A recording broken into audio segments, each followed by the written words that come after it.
ડુમસ ખાતે આવેલ જય અંબે વ્યસન મુક્તિ કેન્દ્ર ખાતે શ્રી RMD આયુર્વેદિક કોલેજના વાપીથી તાપી સુધીના 50 થી વધુ વિદ્યાર્થીઓએ વ્યસન મુક્તિ કેન્દ્રની મુલાકાત કરી હતી। સાથોસાથ ડ્રગ દારૂ જેવા નશાથી લોકો દૂર રહે તે માટે અવેરનેસનો કાર્યક્રમ યોજાયો હતો।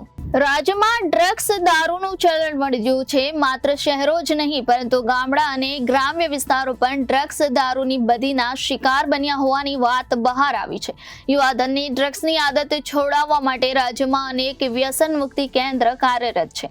આવું જ એક શહેર સુરતમાં આવેલ જય અંબે વ્યસન મુક્તિ કેન્દ્ર કાર્યરત છે। આજરોજ ડુમસ ખાતે આવેલ જય અંબે વ્યસન મુક્તિ કેન્દ્ર ખાતે RMD આયુર્વેદિક કોલેજના વાપીથી તાપી સુધીના 50 થી વધુ વિદ્યાર્થીઓએ વ્યસન મુક્તિ કેન્દ્રની મુલાકાત કરી હતી। સાથોસાથ ડ્રગ દારૂ જેવા નશાથી લોકો દૂર રહે તેના માટે અવેરનેસ કાર્યક્રમ યોજ્યો હતો। ત્યારબાદ વ્યસન મુક્તિ કેન્દ્ર વિશેની સંપૂર્ણ માહિતી અને મુલાકાત કરી હતી।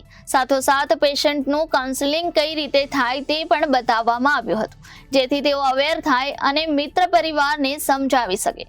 કાર્યક્રમમાં ડોક્ટર પ્રણવ પચ્ચીગર, SA વિરાણી, જય અંબે વ્યસન મુક્તિ કેન્દ્રના કાઉન્સિલર તેમજ તેમની ટીમ હાજર રહી હતી। SA વિરાણીએ વિદ્યાર્થીઓને પોતાની રિયલ લાઈફ કેવી હતી અને હાલ તેઓ કેવું જીવન જીવી રહ્યા છે તેની સમગ્ર માહિતી અપાઈ હતી, જેથી વિદ્યાર્થીઓ ભવિષ્યમાં વ્યસન મુક્તિથી અવેરનેસ લાવી શકે।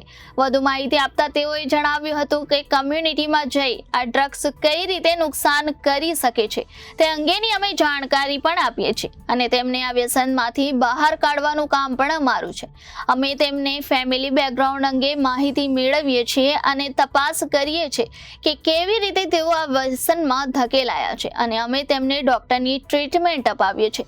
સાથોસાથ તેમનું કાઉન્સેલિંગ પણ કરાવીએ છીએ।